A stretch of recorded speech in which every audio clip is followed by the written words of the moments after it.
मुंशी प्रेमचंद द्वारा लिखित उपन्यास गबन का भाग 27। कई दिनों के बाद एक दिन कोई 8 बजे रमा पुस्तकालय से लौट रहा था कि मार्ग में उसे कई युवक शतरंज के किसी नक्शे की बातचीत करते मिले। यह नक्शा वहां के एक हिंदी दैनिक पत्र में छपा था और उसे हल करने वाले को 50 रुपए का इनाम देने का वचन दिया गया था। नक्शा असाकेई सा जान पड़ता था, बहुत ही कठिन दिख रहा था। कम से कम इन युवकों की बातचीत से तो ऐसा ही लग रहा था। यह भी मालूम हुआ कि वहां के और भी कितने ही शतरंजबाजों ने उसे हल करने के लिए भरपूर जोर लगाया, पर कुछ भी पेश नहीं आई। अब रमा को याद आया कि पुस्तकालय में एक पत्र पर बहुत से आदमी झुके हुए थे और उस नक्शे की नकल कर रहे थे। जो आता था 2-4 मिनट तक वह पत्र देख लेता था। अब मालूम हुआ कि ये बात थी। रमा का इनमें से किसी से भी परिचय नहीं था, पर वह यह नक्शा देखने के लिए इतना उत्सुक हो रहा था कि उससे बिना पूछे नहीं रहा गया। वो बोला, आप लोगों में किसी के पास वो नक्शा है? युवकों ने एक कंबलपोश आदमी को नक्शे की बात पूछते सुना तो समझे कोई अताई होगा। एक ने रुखाई से कहा, हाँ है तो, मगर तुम देखकर क्या करोगे? ये तो अच्छे अच्छे गोते खा रहे हैं। एक महाशय जो शतरंज में अपना सानी नहीं रखते, शतरंज के एक महारथी है, उसे हल करने के लिए 100 रुपए अपने पास से देने को तैयार है। दूसरा युवक बोला, दिखा क्यों नहीं देते जी? कौन जाने यही बेचारे हल कर ले, शायद इन्हीं की सूझ लड़ जाए। इस प्रेरणा में सज्जनता नहीं, व्यंग था। उसमें यह भाव छिपा था कि हमें दिखाने में कोई हर्ज नहीं है, देखकर अपनी आंखों को तृप्त कर लो, मगर तुम जैसे उल्लू उसे समझ ही नहीं सकते। हल क्या करेंगे? जान पहचान की एक दुकान में जाकर उन्होंने रमा को नक्शा दिखाया। रमा को तुरंत याद आ गया, यह नक्शा पहले भी कहीं देखा है। सोचने लगा, कहाँ देखा है?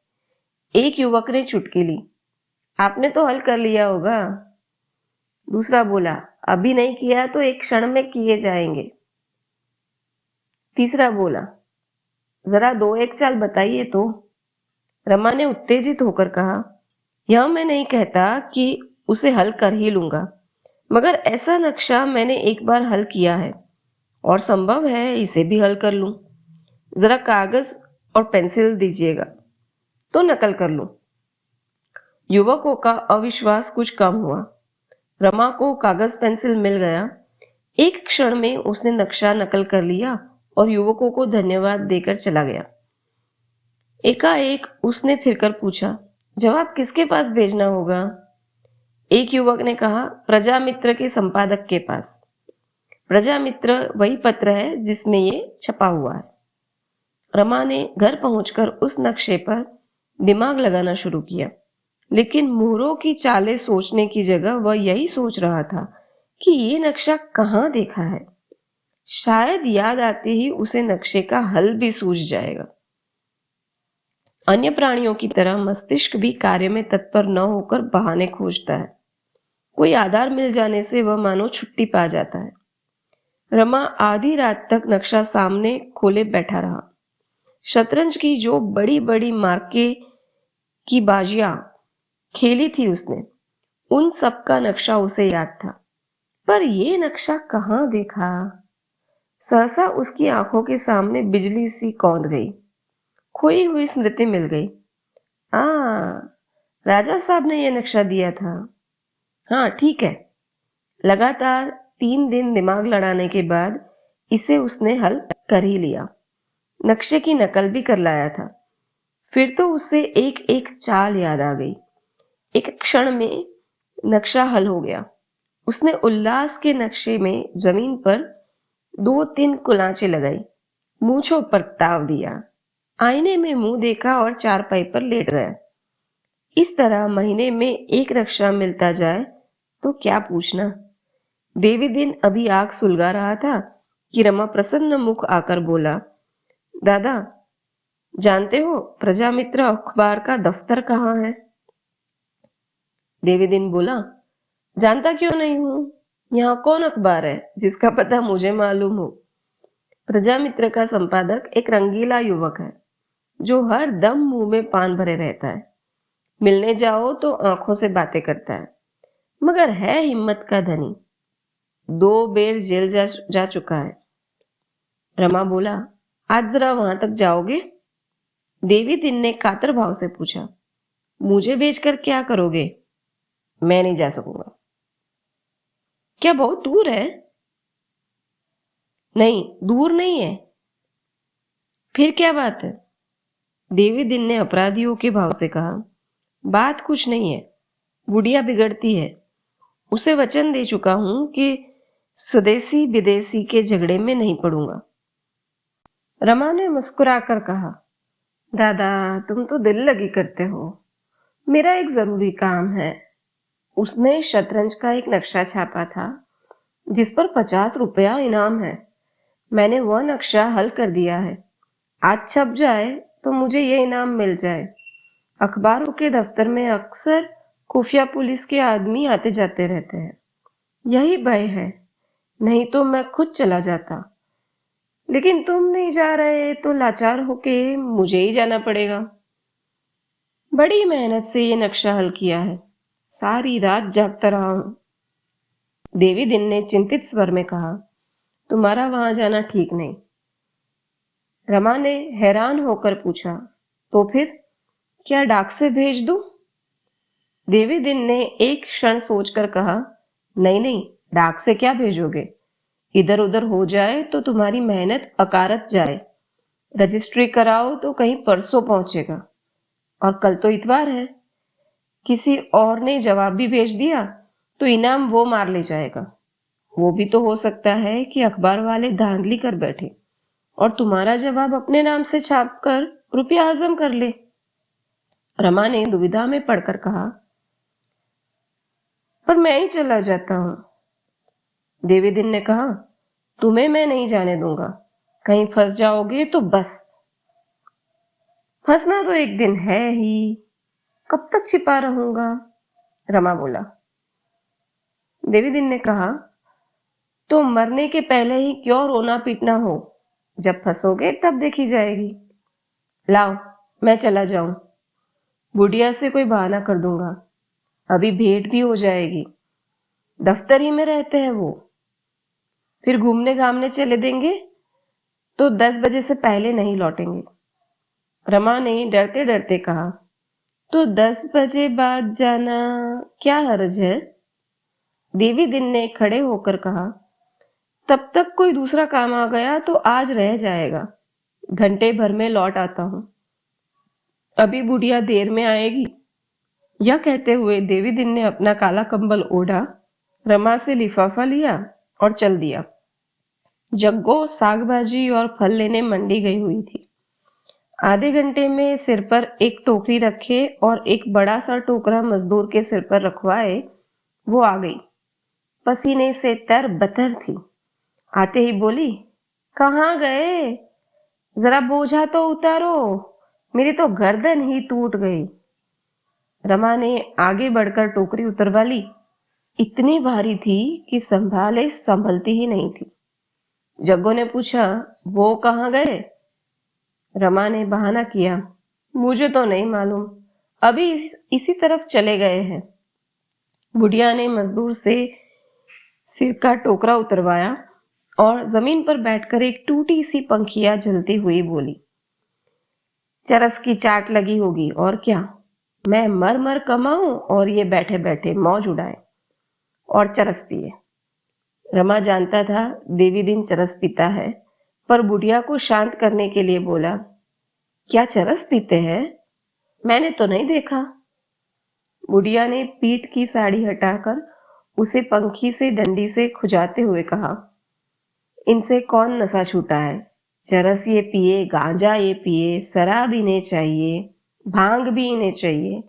हाँ, अभी तक अफीम नहीं खाई, या राम जाने खाते हो। मैंने कौन हरदम देखती रहती हूँ। मैं तो सोचती हूँ कौन जाने आगे क्या हो। हाथ में 4 पैसे होंगे तो पराए भी अपने हो जाएंगे। पर इस भले आदमी को रत्ती भर भी चिंता नहीं सताती। कभी तीरथ है, कभी कुछ।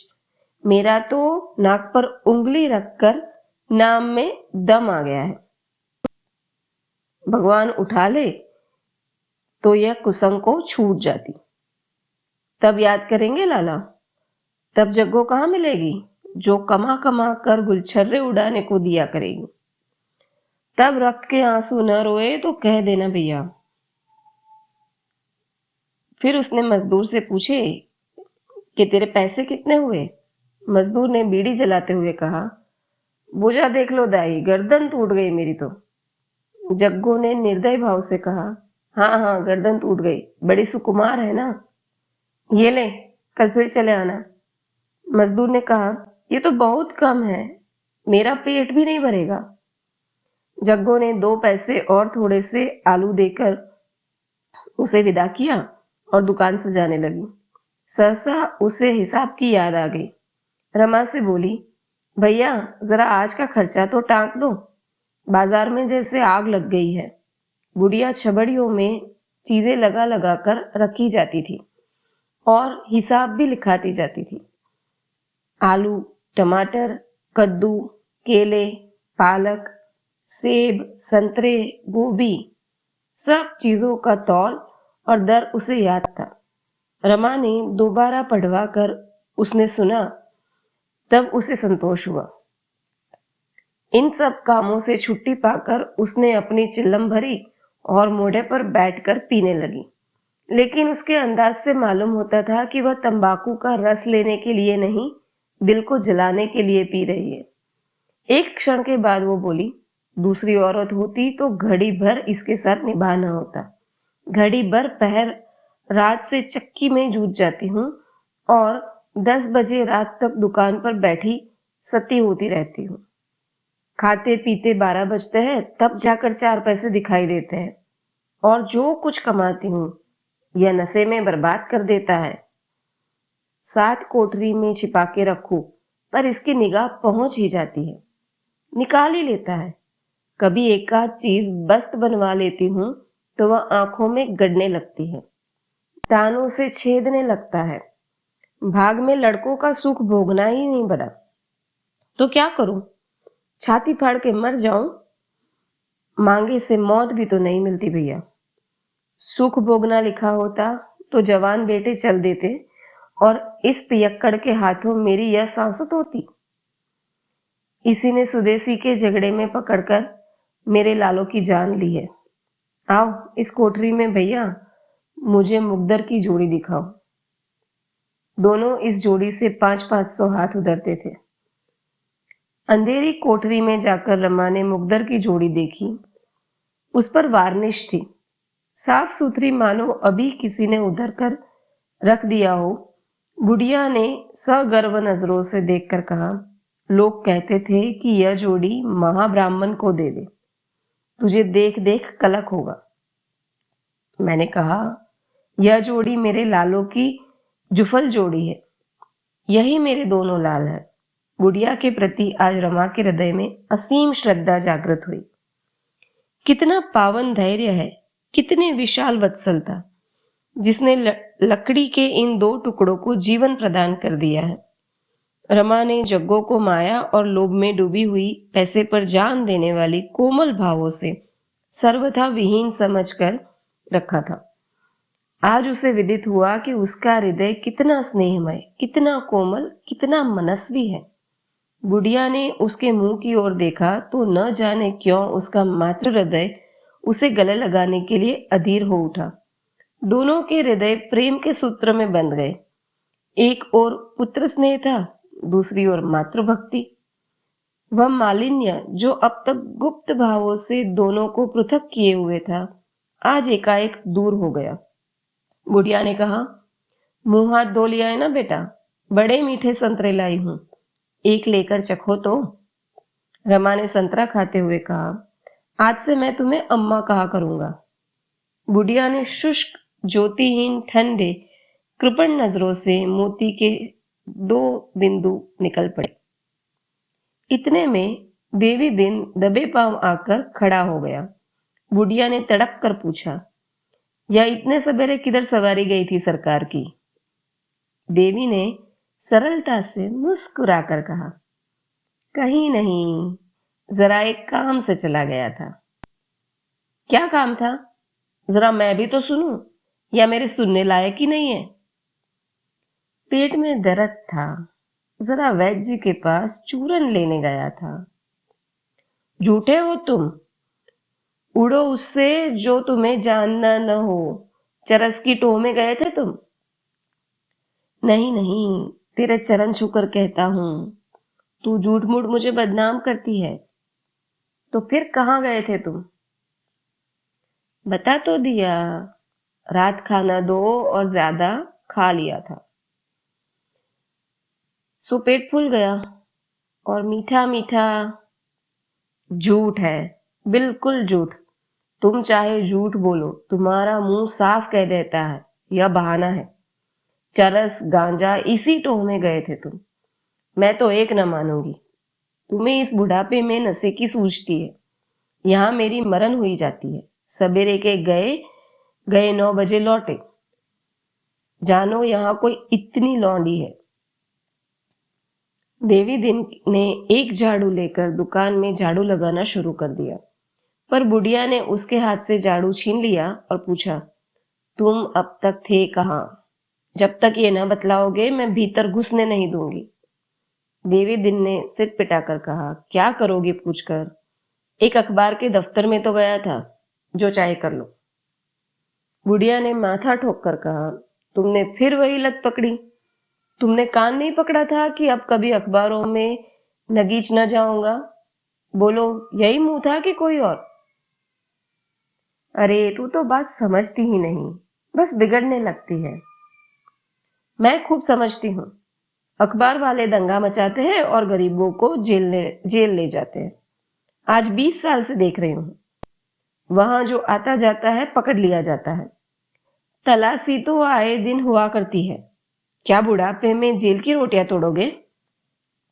देवी दिन ने एक लिफाफा रमानाथ को देकर कहा, ये लो रुपए भैया, गिन लो। देख, ये रुपए वसूल करने गया था। जी न मानता हो तो आधे ले ले। बुढ़िया ने आंखें गाड़ कर कहा, अच्छा, तो तुम अपने साथ इस बेचारे को भी डुबाना चाहते हो? तुम्हारे रुपए में आग लगा दूंगी। तुम रुपए मत लेना भैया, जान से हाथ धोओगे। अब सेंत मेंत आदमी नहीं मिलते तो सब लालच दिखाकर लोगों को फंसाते हैं। बाजार में पहरा दिलवाएंगे, अदालत में गवाही करवाएंगे, फेंक दो उसके रुपए। जितने रुपए चाहो मुझसे ले जाओ। जब रमानाथ ने सारा वृत्तांत कहा तो बुढ़िया का चित्त शांत हुआ। तनी हुई भवें ढीली पड़ गई, कठोर मुद्रा नर्म हो गई।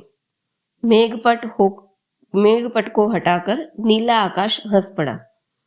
विनोद करके बोली, इसमें से मेरे लिए क्या लाओगे बेटा? रमा ने लिफाफा उसके सामने रखकर कहा, तुम्हारे तो सभी है अम्मा, मैं रुपए लेकर क्या करूंगा? घर क्यों नहीं भेज देते? इतने दिन आए हो गए, तुम भेजा कुछ भी अभी तक भेजा नहीं। मेरा घर यही है अम्मा, कोई दूसरा घर नहीं है। बुढ़िया का मातृत्व वंचित हृदय गद गद हो उठा। इस मातृभक्ति के लिए कितने दिनों से उसकी आत्मा तड़प रही थी। इस कृपण हृदय में जितना प्रेम संचित हो रहा था, वह सब माता के स्तन में एकत्र होने वाले दूध की भांति बाहर निकलने के लिए आतुर हो रहा था। उसने नोटों को गिनकर कहा, 50 है बेटा, 50 मुझसे और ले लो। चाय का पतीला रखा हुआ है, चाय की दुकान खोल दो। यहीं एक तरफ 4-5 मोढ़े और मेज रख लेना। 2-2 घंटे सांझ सवेरे बैठ जाओगे तो गुजर भर को मिल जाएगा। हमारे जितने ग्राहक आवेंगे उनमें से कितने ही चाय भी पी लेंगे। देवी दिन बोला, तब चरस के पैसे भी इसी दुकान से लिया करूंगा। बुढ़िया ने विहंसित और पुलकित नजरों से देखकर कहा, कौड़ी कौड़ी का हिसाब लूंगी, इस उधर में ना रहना। रमा अपने कमरे में गया तो उसका मन बहुत प्रसन्न था। आज उसे कुछ वही आनंद मिल रहा था जो अपने घर भी कभी नहीं मिला था। घर पर जो स्नेह मिलता था वह उसे मिलना ही नहीं चाहिए था। यहाँ जो स्नेह मिला वह मानो आकाश से टपका था। उसने स्नान किया, माथे पर तिलक लगाया और पूजा का स्वांग भरने बैठा कि बुढ़िया आकर बोली, बेटा, तुम्हें रसोई बनाने में बड़ी तकलीफ होती है। मैंने एक ब्राह्मणी ठीक कर दी है, बेचारी बड़ी गरीब है, तुम्हारा भोजन बना दिया करेगी। उसके हाथ का तो तुम खा लोगे। नेम कर्म से रहती है बेटा, ऐसी बात नहीं है। मुझसे रुपए पैसे उधार ले जाती है, इसी से राजी हो गई है। उन वृद्ध आंखों से प्रगाढ़ अखंड मातृत्व झलक रहा था। कितना विशुद्ध और पवित्र। ऊंच नीच और जाति मर्यादा का विचार आप ही आप मिट गया। बोला, जब तुम मेरी माता हो गई तो फिर काहे का छूत विचार, मैं तुम्हारे ही हाथ का खाऊंगा। बुढ़िया ने जीभ दांतों से दबाकर कहा, अरे नहीं बेटा, मैं तुम्हारा धर्म ना लूंगी। कहाँ तुम ब्राह्मण और कहाँ हम खटीक, ऐसा कहीं हुआ है? मैं तो तुम्हारी रसोई में ही खाऊंगा।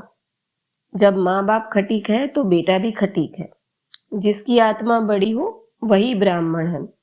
रमा ने बुढ़िया का दिल जीत लिया। बुढ़िया बोली, और जो तुम्हारे घर वाले सुने तो क्या कहे?